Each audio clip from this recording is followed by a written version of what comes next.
बात तब की है जब मैं 9वीं क्लास पास कर 10वीं में गई थी।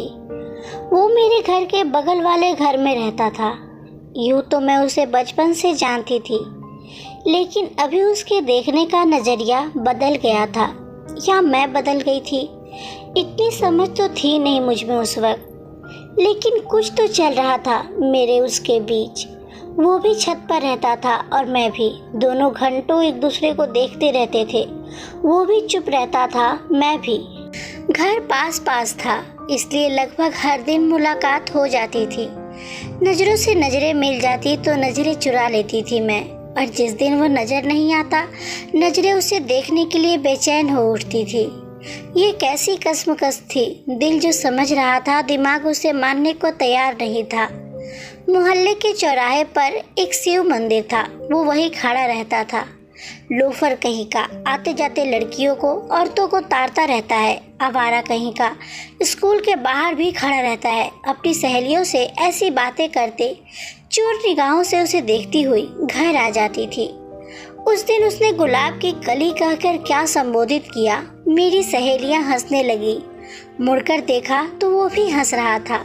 उसके दोस्त भी हंस रहे थे, लेकिन मुझे क्या हुआ मुझे पता नहीं। गुस्से से मेरा चेहरा लाल हो गया। मैं उसके पास जाकर गुस्से से बोली, लोफर, आवारा कहीं का। कुछ गालियां भी निकल गई मेरे मुंह से। वो तब भी हंस रहा था। मैं गुस्से में बोले जा रही थी, बहुत नाम रोशन कर रहे हो अंकल आंटी का। इतना सुनकर थोड़ा सीरियस होते हुए बोला, काम तो मैं ऐसा करूँगा कि मुझे बनाने वाले को भी फक्र होगा मुझ पर। मैं गुस्से से बोली, कैसे? ऐसे नुक्कड़ पर खड़े होकर लड़कियों को छेड़कर। इस बार मेरी बारी थी। इतना सुनकर मेरी सहेलियां और उनके दोस्त सभी हंसने लगे और मैं तेज कदमों से चलते हुए अपने घर की ओर चली आई। मेरा गुस्सा अभी शांत नहीं हुआ था। घर पहुंचकर बैग टेबल पर रखा और दंदनाती हुई जा पहुंची उसके घर। आपका लड़का बिल्कुल आवारा हो गया है। गली में खड़े होकर लड़कियों को छेड़ते रहता है। अंकल आंटी दोनों मेरी बात सुनकर विस्मित हो गए।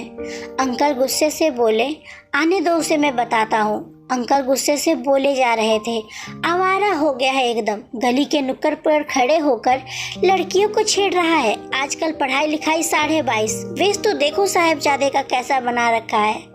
मैंने पीछे मुड़कर देखा, वो मेरे पीछे ही खड़ा था। वो कब मेरे पीछे आकर खड़ा हो गया मुझे भी पता नहीं चला। बाल बिखरे, आधी शर्ट जींस से बाहर, आधी अंदर। मैंने कनखियों से देखा, वो मुझे ही देख रहा था। मैं नीचे सर किए वहाँ से घर चली आई। उसे डांट खिलाकर मुझे बहुत खुशी हुई, लेकिन ये खुशी ज़्यादा देर नहीं रही। सोकर उठी तो देखा उसके कमरे की खिड़की बंद थी। मन ही मन सोचा गुस्से में होगा। कुछ सोचते हुए छत पर गई, वहाँ भी नहीं था। जैसे जैसे दिन चढ़ता गया, उसकी एक झलक देखने के लिए मैं बेचैन हो गई। मैं 10 बार छत पर गई, उसके कमरे की खिड़की को झांक रही थी बार बार। मन ही मन गुस्सा कर रही थी उस पर। इतना भी क्या गुस्सा जनाब का। अभी जाती हूँ उसके घर और बताती हूँ उसे।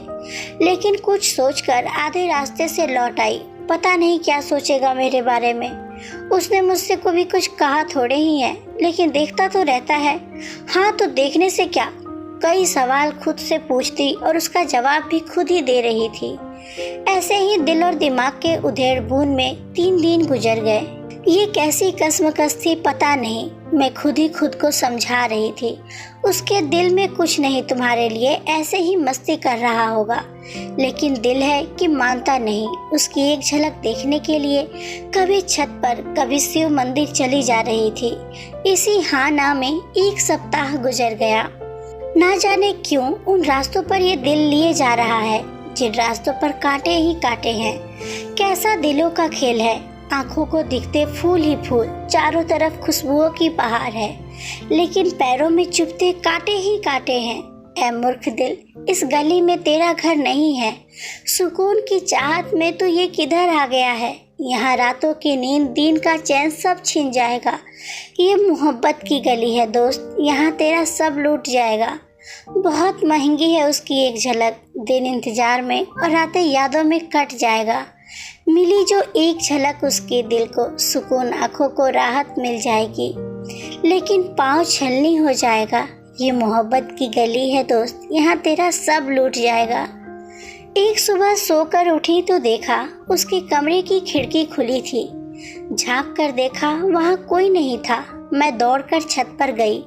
कुर्सी थी वहाँ, उस पर किताबें भी रखी हुई थी, लेकिन दिल जिसे देखने के लिए बेचैन था वो नहीं था। मैं चारों तरफ देखने लगी, लेकिन वो कहीं नहीं दिखाई दिया। मैं अपनी आंखें बंद कर वहीं खड़ी हो गई और मन ही मन सोच रही थी, वो नहीं है, शायद आंटी कमरा साफ कर रही होंगी।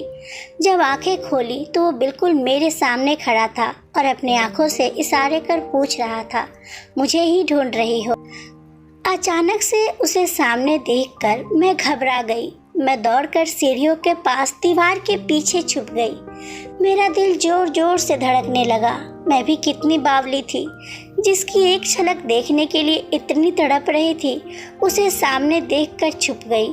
थोड़ी देर मैं वहीं दीवार के पीछे आंख बंद किए खड़ी रही। मेरा दिल जोर जोर से धड़क रहा था। मैंने धीरे से झांक कर देखा, वो वहीं खड़ा मुस्कुरा रहा था।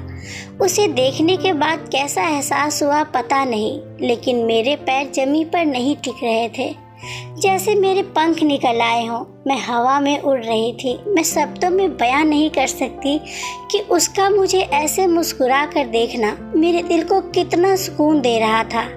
मैं दौड़कर अपने कमरे में आई। अपनी खिड़की से झांक कर देखा तो वो भी अपने खिड़की से मुझे ही देख रहा था। फिर शुरू हो गई नज़रों से नज़रों की लुका छिपी, इशारों इशारों में बातें। कभी छत के ऊपर से, किताबों के पीछे से, कभी गली के नुक्कड़ पर, कभी स्कूल के रास्तों में छोटी छोटी मुलाकातें होने लगी। आंखों ही आंखों में इशारों से रोज बात होती थी, लेकिन जुबान से कभी कोई बात नहीं हो पाई। लगता था जैसे मर्यादा की एक लाइन खींची हुई थी हम दोनों के बीच, जिससे ना वो लांघ पा रहा था और ना ही मैं। ना उसने कभी बात करने की कोशिश की और ना मैंने। एक दिन आंटी मिठाई लेकर आई। मम्मी ने हंसकर कहा, अरे सरला जी, ये मिठाई किस खुशी में? आंटी बोली, नील ने एनडीए नेशनल डिफेंस एकेडमी का एग्जाम पास किया है। मम्मी हंसते हुए बोली, अच्छा, तो अपना नील अब अफसर बनकर देश की सेवा करेगा। ये तो बहुत खुशी की बात है। आइए बैठिए।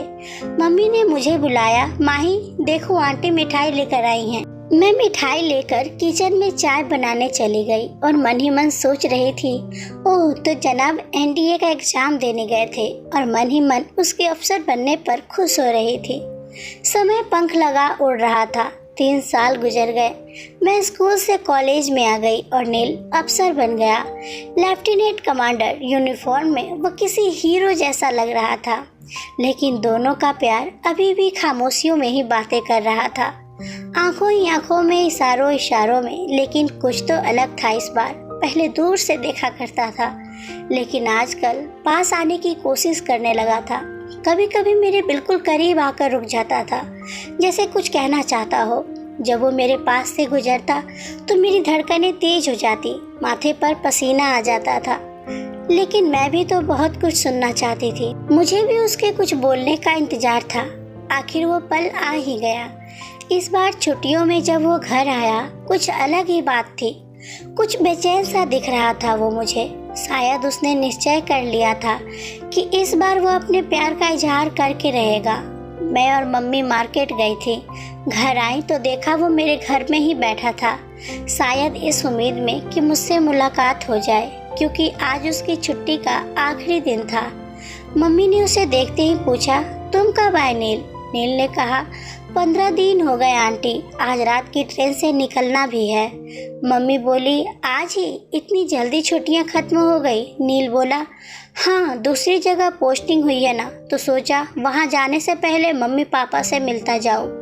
मम्मी बोली, हाँ, बिल्कुल सही किया, इसी बहाने सभी से मिलना जुलना हो गया। फिर मम्मी ने मुझे आवाज़ लगाई, माही, चाय बनाना थोड़ा। नील खड़े होते हुए बोला, नहीं नहीं आंटी, आप लोग आराम कीजिए, मैं चलता हूँ, मुझे पैकिंग भी करनी है, रात की ट्रेन है मेरी। नील ने मम्मी पापा दोनों को प्रणाम किया और चला गया। मैं दूसरे कमरे से सारी बातें सुन रही थी। जैसे ही वो गया, मैं दौड़कर छत पर गई। वह भी छत पर आ गया था। उसके हाथ में एक कागज थी। उसने उस कागज को मेरे छत के रेलिंग पर रख दिया और साथ में एक गुलाब का फूल। और धीरे धीरे चलता हुआ जाने लगा। मैंने देखा वो अपनी सीढ़ियों से उतरते हुए मुड़ मुड़ कर मुझे ही देख रहा था। धीरे धीरे चलते हुए मैंने धड़कते दिल से उस कागज़ को उठाया। उसे खोलकर पढ़ने ही वाली थी कि मम्मी की आवाज़ सुनाई दी, माही। मैंने जल्दी से कागज़ और गुलाब के फूल को उठाया और भागकर नीचे आ गई। कमरे में आकर देखा वो अपनी खिड़की पर खड़ा था, शायद मेरा ही इंतज़ार कर रहा था। मैंने कमरे का दरवाज़ा बंद किया और धड़कते दिल से खत को पढ़ने लगी। बिल्कुल फौजियों वाले स्टाइल में खत लिखा था उसने। पढ़कर मुझे हंसी आ गई। मैंने उसे देखा, वो भी अपने खिड़की पर खड़ा हंस रहा था। खत के नीचे उसने अपना नंबर लिखा था। फ़ोन करने के लिए इशारा कर वह निकल गया अपनी अगली पोस्टिंग पर। ये उसका इजहार मोहब्बत था और मेरा पहला प्रेम पत्र यानी फर्स्ट लव लेटर।